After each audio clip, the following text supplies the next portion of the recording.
السلام علیکم ورحمت الله وبرکاته.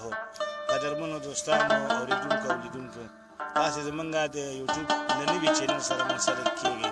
قدرمنو دوستانو، تاسو کولی شئ زمونږ دغه د یوټیوب چینل سبسکرایب کړئ د ځان سره او بیل آیکن ته هم ګوته ورکړئ. قدرمنو دوستانو، دې کې به موږ تاسو ته مختلف خبرونه په نشر رسو. خدای دې وکړي تاسو موږ سره د یوټیوب په دې چینل کې تل پاتې ملګرتیا وکړئ. قدرمنو او ګرانو اوریدونکو، تاسو چې اوس ما په دې کوم ځای کې ګورئ، دا سهار ده ما په رفتار د الهي په قدرت باندې دغه کوم فصل چې تاسو ګورئ دا د الله د رحمت د بارانونو سره کېږي. ولې دلته موږ یو نمونهي شکل باندې یو د غره تیږې پیدا کړه چې قدرتي دغه تیږې سوری دي. تاسو ورته وګورئ، دغه غر چې زه پرې ولاړ یم، دغه غر کې همدغه تیږې دي چې دې کې سوري دي. د الله داسې یو نظام دی چې هغه په خپلو قدرتونو ښه پوهېږي چې په هره ساحه کې په هر ځای کې د قدرت کرشمې دغه تاسو په خپلو سترګو ګورئ. دا تیږې دا په خپله یو تاریخي اثار دي. قدرمنو لیدونکو، دا یو داسې ځای دی چې تاسو ګورئ مخامخ دلته غرونه دي او دې خوا غونډه دښته ده، په دې کې هم مخامخ خلک اوسېږي او د دغې مخامخ ځای سره دا غنم دا شین فصل دا اوبه نه لري. دا د الله په قدرت سره وګورئ، دا غنم دا د باران په واسطه باندې کېږي او کال په کال کېږي، داسې هم نه چې یو کال دي.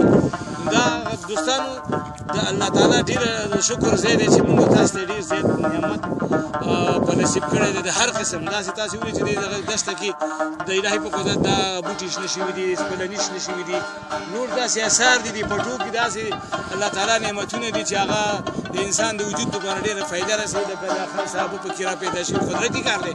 موږ او تاسې پنیرک په تخم کرو، دلته الله په خپل قدرت باندې د دغې ځمکې نه را څرګند کړي. دومره ډېر د انتها نه زیات چې ما یې تصور هم نشو کولی. دوستانو، دا چې تاسې مخامخ غر ګورئ، دا هغه مخامخ غر تاسې وګورئ، دا هم د الله تعالی د قدرت کرشمه. دې خوا ته دغه مخامخ غر قدرمنو دوستانو، په دې کې د سنبدال دې غر کې دلته یو تاریخي شخص اوسېږي چې د قنداري بابا په نامه باندې خلک ورته راځي د زارې ته. هره ورځ خلک د سیل دپاره ورته خېږي. نو قدرمنو دوستانو، د الله لږ لږ شکرونه دي او موږ او تاسې باید د الله تعالی د هر نعمت شکر وباسو او 5 وخته مونځ ته ترجیح ورکړو، قرآن تلاوت ته ورکړو او حدیثو باندې مکمل عمل وکړو. ځکه چې په خپله جناب محمد رسول الله دا ارشاد فرمایلی دی چې د آخر وخت کې به اکثر اثار چې کوم تاریخي دي هغه به ظاهریږي او هغه به د خلکو ته الله تعالی د عبرت دپاره ښیي چې دی د الله په قدرتونو باندې او د هغه په شان باندې پوره کامل ایمان او یقین راوړي او مسلمانۍ ته ترجیح ورکړي. دوستان، نن سبا تاسې حالات ګورئ چې په کوم حالت کې موږ قرار لرو.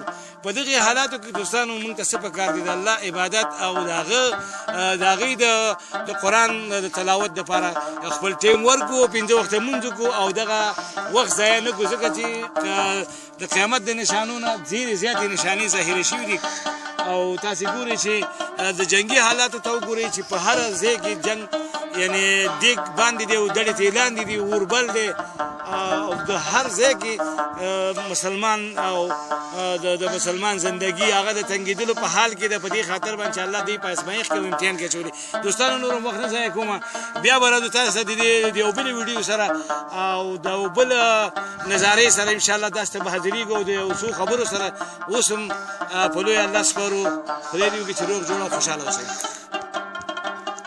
قدرمنو لیدونکو او اورېدونکو، دا چې په تلو تلو کې تاسې هم خدای پاماني واغسته، خو یوه ضروري یادونه درته کومه چې زمونږ دغه د یوټیوب چینل د ځان سره سبسکرایب کړئ او هغې بیل آیکن چې دی هغې ته روغ غوندې ګوته وروړئ.